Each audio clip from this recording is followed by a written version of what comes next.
It was a you're at here. Most miles traveled in the NBA this season. This is always a hot button topic. People wonder if it ends up mattering or not. The Minnesota Timberwolves lead the league in most miles traveled with 49, just under 50,000 miles, 49,900 miles traveled. Phoenix is next at 48,900 miles.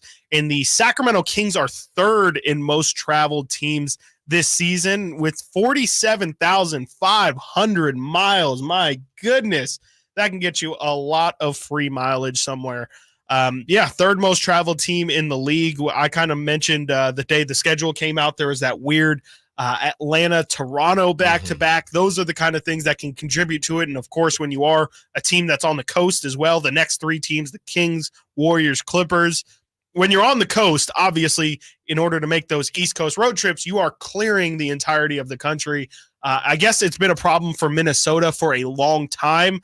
They're perennially kind of in the top 5 of most traveled teams because they're pretty much the most Eastern, Western Conference team in the league. And so most of their travel, anytime they go to Sacramento or to Golden State or LA or Portland for that matter, they have to travel a ton, and that's even within their conference. So Minnesota has kind of made this into a thing that can be really, really frustrating for a lot of teams.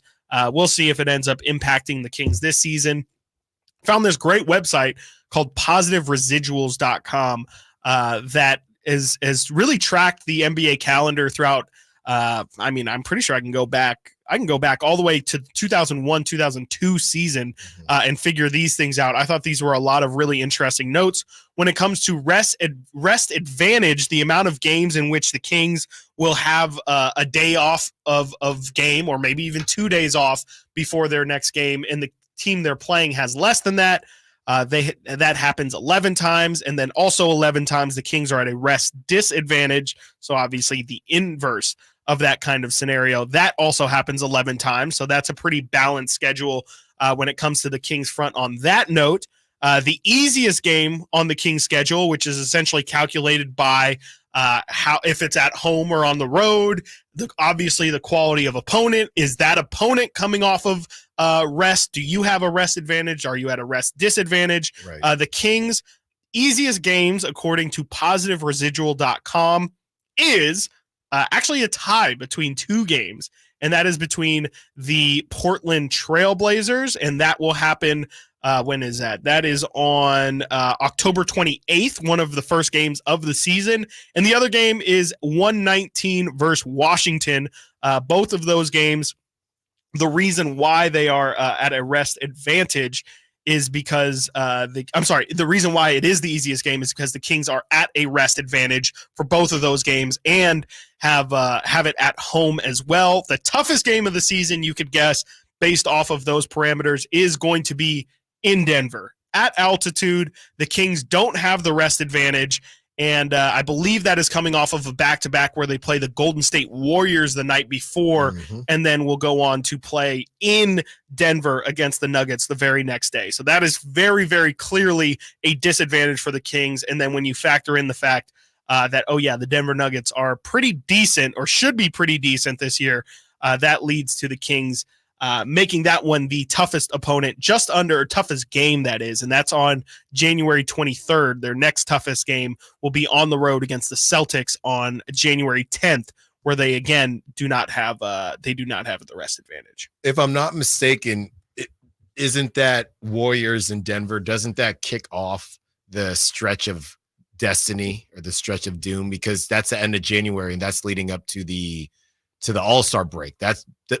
That's right before, or a couple games before, that really long 6-game road trip as well, right? It could be. I don't have the schedule right in front. Yeah, that's going to be a rough one, Chris. Yeah. That is going to be a rough one, but it's about as tough as it gets. Yeah, it could be worse. It could be worse. And, as Chris has continued to say, you got to play everybody. We already knew that there was going to be some bumps in the road or some tough stretches and easy stretches. The bottom line is just take care of business. Okay, last season, it didn't matter if you had advantages. You still found a way to trick off games. So ultimately, I don't really care. All right, you win the games you're supposed to win. There's a couple scheduled losses that are going to be on there. But the thing is, that's not what this is about. This is about winning the games that either you're supposed to win or that you have, you're right there with the other team in terms of who is going to take it. And those are not the games that nobody's going to be upset at the Kings if they lose to the Nuggets at altitude coming off of no rest. That's not the problem to me. The problem is you losing to the Blazers and Skylar Mays and dudes like that. That's been the problem. So you take care of that and the Kings will be okay. Their easiest 2 games last year were a home game against Charlotte on January 2nd. And guess what? They lost. So they lost their easiest game of the schedule last year. Crazy. They also, their second easiest game was, and this is by a wide margin. I don't know how exactly they figure it out, but the ranking for that Charlotte game was a 0.125. The next easiest one was against the Wizards. That was a 0.139. The next easiest game was a 0.178. So that's the level of difficulty in which that game should have been way easier than others. Again, the second easiest game they had last year was December 18th against the Wizards, in which, let's see here, December 18th against the Wizards, they won. What a concept. 143-131. They won that game. Obviously, no defense played. Their toughest 2 games of last season, Boston on the road, I can already tell you that was a loss. I believe that was the game in which the Kings almost came back at the last minute and tricked it off. The Celtics pretty much gave them that game. The second toughest game of the Kings schedule based off of rest advantage, based off of altitude, and based off of the location was against the Denver Nuggets on February 14th, in which I think the Kings might have actually won that game.